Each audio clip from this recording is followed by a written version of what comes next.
आप सही भक्तों को राधे राधे।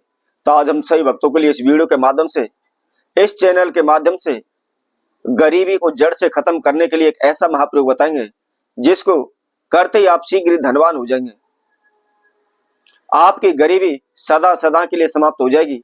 किसी प्रकार का कर्ज आपके सर पर बैठा हुआ है तो वह शीघ्र दूर हो जाएगा। चाहे आपके कारोबार व्यापार में कितना भी घाटा हो रहा हो, आपके कारोबार व्यापार का संपूर्ण तरीके से दिवालिया निकल चुका है, फिर भी आप धनवान हो जाएंगे, माला माल हो जाएंगे। आपका कारोबार व्यापार दोबारा से तेजी से दौड़ने लगेगा, आसमान की ऊंचाइयों को छूने लगेगा। किसी प्रकार का कर्जा आपके जीवन में नहीं आएगा। आप हमेशा धन धान्य से परिपूर्ण रहेंगे।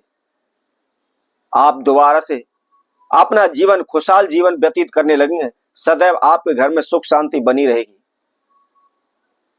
तो आपको क्या करना है, 15 फरवरी 2026 वाले दिन आपने इस प्रयोग को करना है। बस छोटा सा काम आपको करना है। कोई भी इसके अंदर आपका खर्चा नहीं लगना। कोई भी तंत्र मंत्र ओना टोर का आपको नहीं करना है। कोई अधिक समय भी आपका इसके अंदर व्यतीत नहीं होना है। मात्र केवल 2 से 5 मिनट का यह प्रयोग है और इसको करते ही आप शीघ्र धनवान बन जाएंगे, पैसे वाले हो जाएंगे। यदि आप पैसे को लेकर, कर्जा को लेकर परेशान हैं, इधर उधर भाग रहे हैं, दर दर की ठोकरें आप खा रहे हैं, अनेकों ज्योतिषियों के आप चक्कर काट रहे हैं, अनेकों भगत सियानों के, तांत्रिकों के आप चक्कर काट रहे हैं, दिन रात ओने टोटके करने में आप जुटे हुए हैं, लेकिन फिर भी आपको कोई भी सफलता नहीं मिल पा रही, कहीं से कोई भी आपको रास्ता नहीं मिल पा रहा। तो ऐसे में आप क्या करना है, बहुत ही छोटा सा प्रयोग है, इसको आपने कर देना है और शीघ्र आप माला माल हो जाएंगे, धनवान हो जाएंगे।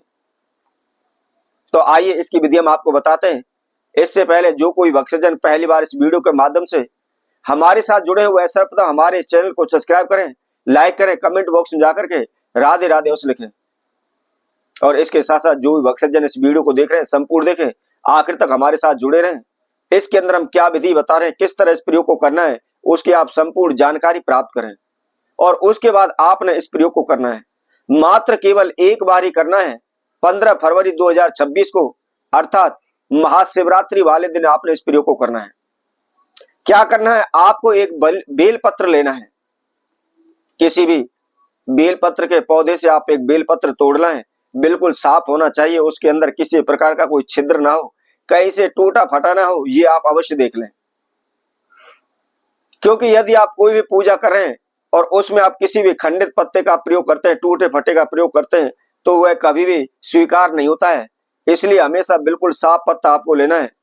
उसके अंदर किसी प्रकार का कोई कीड़ा ना लगा हो, किसी प्रकार का कोई छिद्र ना हो, कहीं से वह फटा हुआ ना हो, बिल्कुल साफ फ्रेश आपको लेना है।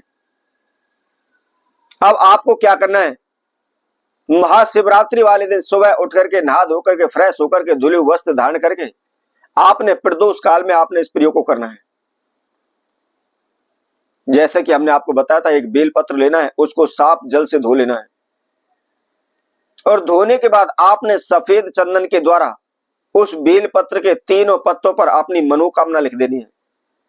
आप कर्जे को लेकर परेशान है, कारोबार व्यापार को लेकर परेशान है, आपकी नौकरी नहीं लग पा रही, आपके घर में हमेशा उच्चाटन तनाव रहता है, झगड़े रहते हैं, अशांति रहती है, या आपके घर से रोग कष्ट बीमारी दूर नहीं हो रही, जो भी आपकी मनोकामना, जो इच्छा है, आपने उसको उस बेल पत्र के पत्ते पर आपको लिख देना है। और उसके साथ साथ अपना नाम प्लस अपना गोत्र अवश्य लिखें। मैं आपसे बार बार कहता हूं, यदि आप कोई भी पूजा पाठ करते हैं, कोई भी अनुष्ठान हवन यज्ञ करते हैं, तो उसके अंदर सर्वप्रथम एक संकल्प लेना जरूरी होता है। संकल्प के अंदर अपना नाम, गोत्र, समय, तिथि, बार, इन सभी का उच्चारण होता है। तो उसी तरह आपने बेलपत्र के ऊपर मनोकामना लिख करके आपने बेलपत्र के पौधे के पास आपको जाना है और जाकर के सर्वप्रथम उस पत्ते को अपने हाथ में लेकर के आपने जो भी आपकी इच्छा, जो मनोकामना है, अपना नाम एवं गोत्र का उच्चारण करते हुए आपने प्रार्थना करनी है। और प्रार्थना करने के बाद आपको क्या करना है, बेलपत्र की जड़ के पास थोड़ा सा आपको खड्डा खोद लेना है और खड्डा खोदने के बाद जो आपने बेलपत्र लिया हुआ है उसको आपने उस गट्टे के अंदर दबा देना है। लेकिन ध्यान रखना है, बेलपत्र हमेशा आप जैसे शिवलिंग को अर्पित करते हैं, शिवजी पर चढ़ाते हैं, तो बेलपत्र को हमेशा उल्टा करके चढ़ाया जाता है। तो इसलिए जब भी आप इस प्रयोग को कर रहे हैं, उस गड्ढे में आप दाब रहे हैं, तो उस बेलपत्र को आपने उल्टा रखना है और उल्टा रखने के बाद ऊपर से थोड़ी सी आप मिट्टी डाल दें। मिट्टी डालने के बाद आपने मात्र 1 लोटा जल लेना है, उसके अंदर थोड़ा सा कच्चा दूध डालना है, थोड़ी सी आपको चीनी डालनी है और 2 चुटकी आपने उसके अंदर काले तिल डालने हैं और उस लोटे को आप अपने दोनों हाथों में लेकर के देवाधिदेव महादेव का स्मरण करते हुए उस जल को आपने बेलगिरी के पौधे में आपने जल में अर्पित कर देना है। लेकिन जल चढ़ाना कौन सी जगह पर है?